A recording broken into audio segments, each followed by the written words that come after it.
नमस्कार। आजकल देश में मनुस्मृति की बातें एक बार फिर से चल रही है। जब भी एक फैशन सा हो गया, जब भी ब्राह्मणों को गाली देना हो तो मनुस्मृति की बातें कीजिए और दिल भर के ब्राह्मणों को गाली दीजिए। उन्हें कोसिए कि वो अपने फ़ायदे के लिए क्या क्या चीज़ इस्तेमाल करते थे। भारत की जनसंख्या इस टाइम 150 करोड़ के आसपास है। अब मुझे नहीं लगता कि उसमें से 20 करोड़ लोगों ने भी मनुस्मृति को पढ़ा होगा। फिर भी लोग सुनी सुनाई बातें कुछ इधर से कुछ उधर से लेते हैं और जी भर के ब्राह्मणों को कोसते हैं, गालियां देते हैं। हम यहाँ किसी जातिवाद का बात करने नहीं आए, क्योंकि जन्म के हिसाब से आपको लगेगा कि मैं भी एक ब्राह्मण कुल में पैदा हुआ हूँ, तो मैं ब्राह्मणों को किसी तरह की बचाव करने आया हूँ कि उन्होंने जो किया सही किया। उस टाइम उन्होंने जो किया वो बहुत सही किया।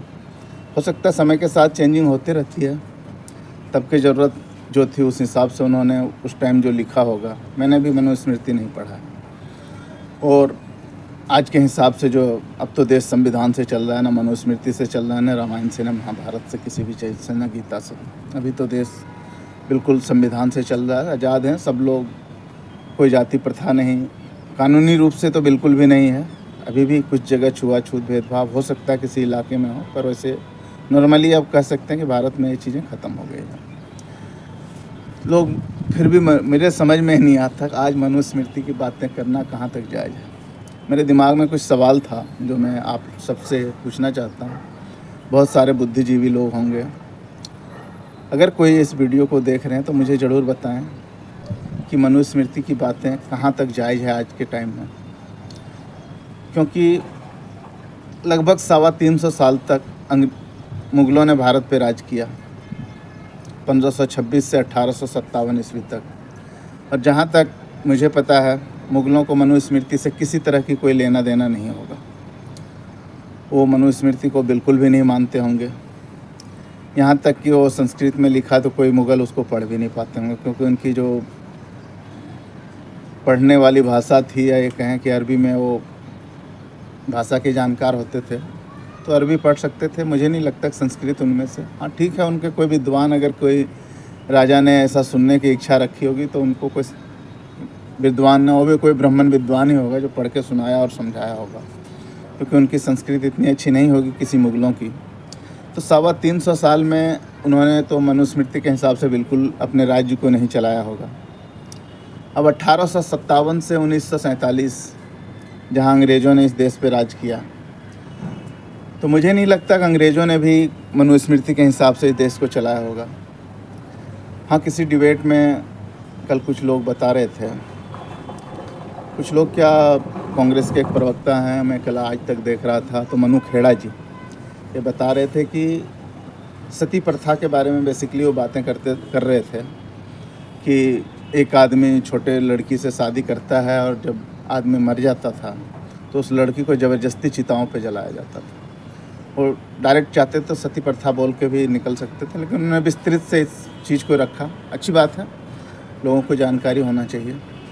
तो ये सब एक कुरीतियाँ जो थी वो मनुस्मृति के हिसाब से चल रही थी, और मनुस्मृति को किसी ब्राह्मणों ने लिखा, कोई तो कहते हैं स्वयंभू मनु ने लिखा, कोई किसी और का नाम लेते हैं, पर बात ये नहीं है। अब उस चीज़ को ख़त्म किसने किया? उस चीज़ को ख़त्म करने के लिए उन राजा राम मोहन राय जी का नाम लिया उन्होंने। तो मैं ये कहना चाहता हूँ, अगर मनुस्मृतियों को ब्राह्मणों ने लिखा तो उस कृतियों को ख़त्म करने का भी जो काम किया वो ब्राह्मणों ने ही किया। राजा राम मोहन राय भी एक बंगाली ब्राह्मण परिवार में जन्म, बंगाल में थे तो बंगाली ब्राह्मण परिवार में जन्म हुआ था उनका। उन्होंने उन कृतियों को ख़त्म करना का काम किया। बहुत अच्छी बात है, आज लोग सराह रहे हैं और सराहनीय कदम किया। उस टाइम उनकी सोच हो सकता है उतने पिछड़े हम लोग, एक होता है ना कि अभी भी कुछ जगहों पे बलि प्रथा चली आ रही है, तो उस चीज़ को हम तोड़ना नहीं चाहते। शुरू से चली आ रही, तो पता नहीं अगर हम छोड़ दें तो उसका क्या दुष्प्रभाव होगा, नहीं होगा। तो जो भी अज्ञानता की वजह से अगर उस चीज़ का पालन कर रहे थे लोग, और अगर उन्होंने समझाया बुझाया, अंग्रेज़ों से लड़ के उसको कानूनी मान्यता दिलवाई और सती प्रथा देश में ख़त्म हुआ, तो ये सराहनीय काम है। लेकिन यहाँ पे जातिवाद नहीं आती, क्योंकि अगर वो भी बताएं कि अगर इन कुरीतियों को शुरू करने वाला ब्राह्मण था, तो इन कुरीतियों को ख़त्म करने की जो लड़ाई लड़ा वो भी एक ब्राह्मण ही था। लेकिन ये चीज़ नहीं बताएंगे उनको। अभी भी ये चीज़ें हो रही है, हिंदुस्तान में हो रही है। छोटी छोटी बच्चियों का आज शादी हो रहा है, और पहले तो जला दिया जाता था सती प्रथा के नाम पे। आज जलाया नहीं जाता, लेकिन उन्हें छोड़ दिया जाता था जब मर्जी हो। लेकिन इस बारे में कोई भी विपक्षी पार्टियां जो भारत की है वो बात नहीं करती और ना कर सकती है, क्योंकि यहाँ उनको वोट बैंक की राजनीति आड़े आती है। आप किसी से भी पूछ लीजिए, इस काम को भी अगर ख़त्म करने की किसी ने शुरुआत करी या कोशिश करी, भरपूर कोशिश करी, इससे कानूनी मान्यता दिलाया, तो नरेंद्र मोदी जी की सरकार आने के बाद ही हुआ। और दुर्भाग्य है कि अगर वो अच्छा काम कर रहे हैं तो उसे किसी ने सराहा नहीं, बल्कि उन लोगों ने भी कहा कि वो उनका जाति मामला था और उसमें मोदी जी ने घुस के इंटरफेयर किया है, और उनके जो शरिया के हिसाब से चल रहा था कानून, उसमें इन्होंने दखल अंदाजी करी, जो गलत है। तो यहाँ उनका जो बड़ी सोच है वो पता नहीं क्यों धरे के धरे रह जाता है। जब बात अगर गलत हो रहा है, किसी भी समाज के साथ हो रहा है, तो अगर हमारे लिए गलत है तो दूसरे के लिए भी गलत ही है, लेकिन उस बारे में एक भी बात नहीं बोल पाते।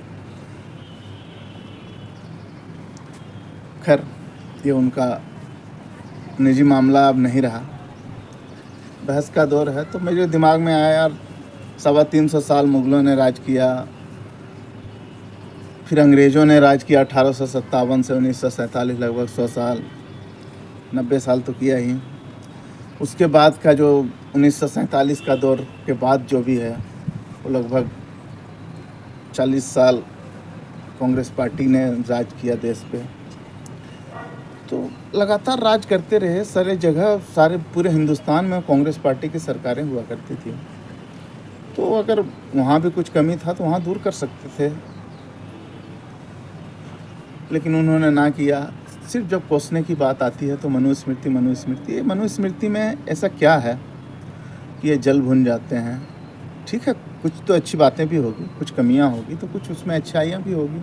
अगर उस टाइम के किसी विद्वान ने लिखा होगा इसे, और देश उस हिसाब से अगर उस टाइम चल रहा होगा, ठीक है 1526 से पहले ही अगर चल रहा था उस तरह से, तो कुछ तो ऐसी चीज़ें होगी, या सिर्फ उसमें गलतियाँ ही थी। अगर कोई मनुस्मृति के बहुत बड़े जानकार हों तो ज़रूर बताने का कष्ट करें। थोड़ा हम जैसे महाबुद्धुओं का भी थोड़ी ज्ञान बढ़े। इसी सवाल के साथ धन्यवाद, नमस्कार।